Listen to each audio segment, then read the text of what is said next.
트럼프는 월드컵을 앞두고 단속을 강화했고 세계 최대 스포츠 이벤트의 안전이 법과 무질서의 대결로 변하면서 좌파는 공황 상태에 빠졌습니다.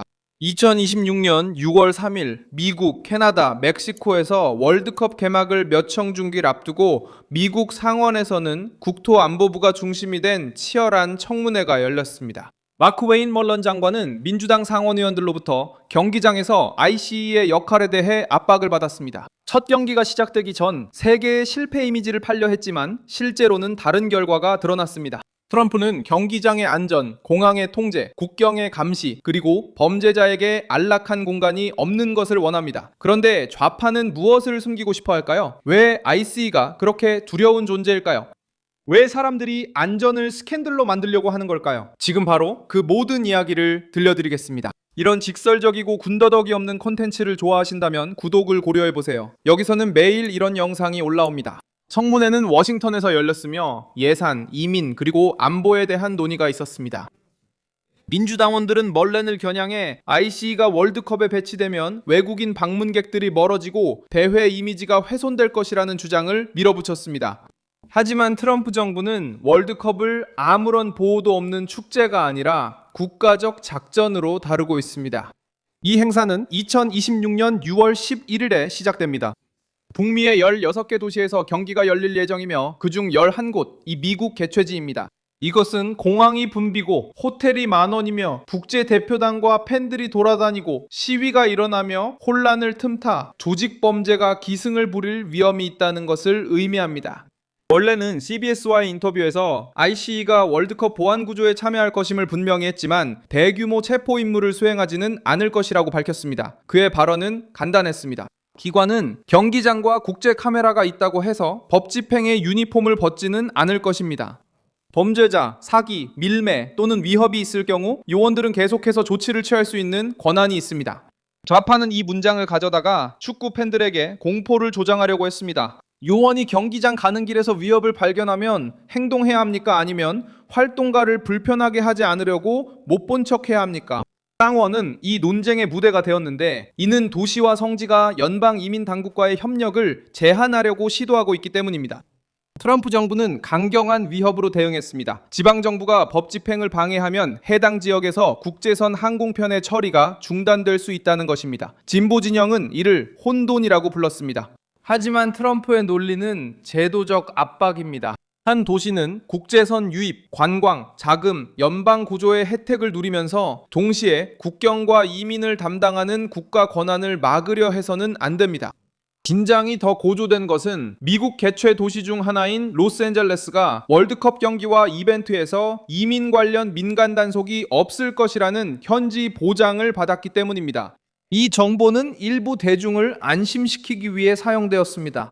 하지만 그곳에서도 당국은 연방정부가 전반적인 보안에 관여하고 있으며 상황이 달라질 수 있음을 인정했습니다. 로스앤젤레스에서도 이란 경기가 열릴 예정이며 이란계 커뮤니티가 많아 시위 위험이 있습니다. 즉, 선의만으로 보호되는 월드컵은 없습니다.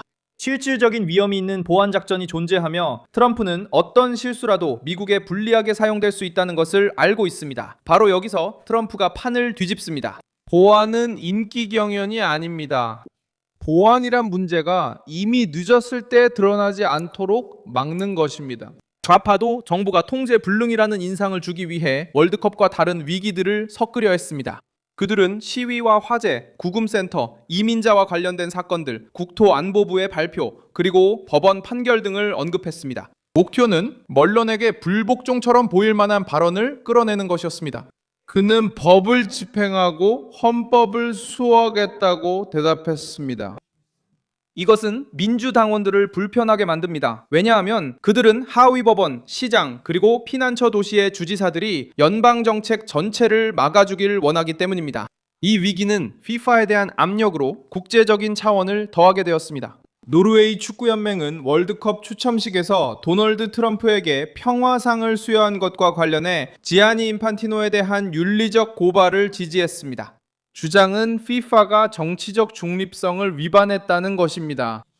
하지만 이 움직임은 월드컵이 첫 경기가 시작되기도 전에 트럼프에 대한 반대의 전장이 되었음을 보여줍니다. 미국 대통령이 인정받을 때마다 정치화에 대한 불만이 제기됩니다. 미국 정부가 보안을 강화하면 위압적이라고 불평합니다. 연방 요원이 계획에 참여하면 겁을 준다고 불평합니다. 기준은 축구가 아닙니다. 기준은 전 세계 앞에서 트럼프를 약화시키는 것입니다. 1994년 미국에서 열린 월드컵은 9.11 테러, 저가 드론, 그리고 디지털 전쟁 이전의 또 다른 글로벌 환경에서 열렸습니다. 2026년 월드컵은 다릅니다. 이번 월드컵은 더 크고 더 넓게 퍼져 있고 더 비싸며 더 노출될 것입니다. 대형 스포츠 이벤트는 더 이상 단순한 행사와 TV 방송이 아닙니다. 이제는 보안, 정보, 동선 통제, 신분증 확인, 드론 방어, 그리고 연방정부, 주, 도시 간의 협력 작전이 되었습니다. 다른 나라들은 이미 이것을 이해했습니다. 독일은 2024년 유로컵 기간 동안 국경 통제를 강화했습니다. 그리고 프론텍스와 함께 신분증 확인과 문서 위조 탐지를 진행했습니다. 프랑스는 파리올림픽을 보호하기 위해 수만 명의 경찰과 군인을 배치했고 장벽과 엄격한 출입 통제를 실시했습니다. 카타르는 2022년 월드컵을 위해 군중을 위한 훈련과 계획을 포함한 완벽한 구조를 준비했습니다. 이런 나라들이 이런 일을 할 때는 준비라고 부릅니다. 트럼프가 그렇게 하면 좌파는 그것을 위협이라고 부릅니다. 트럼프는 월드컵이 완벽한 세상에서 열리는 척 하지 않습니다. 그는 이 토너먼트를 미국을 보여주는 무대이자 주권 시험대로 봅니다. 트럼프는 세계를 맞이해도 통제권을 잃지 않는다는 점을 보여주고 싶어 합니다. 이것은 정부가 안전을 중심에 두는 것이고 좌파는 규율을 마치 공포 조성인 것처럼 포장하려고 합니다. 저는 밀손 알비스 국제관계 전문가입니다. 제 목적은 매일 진실로 여러분께 올바른 정보를 전해드리는 것입니다. 뉴스 링크는 영상 설명란에 있습니다. 이 영상에 좋아요를 눌러주시고 채널을 구독해주세요. 마지막에는 댓글도 확인하셔서 밀손 알비스 커뮤니티와 더욱 활발히 소통해보세요.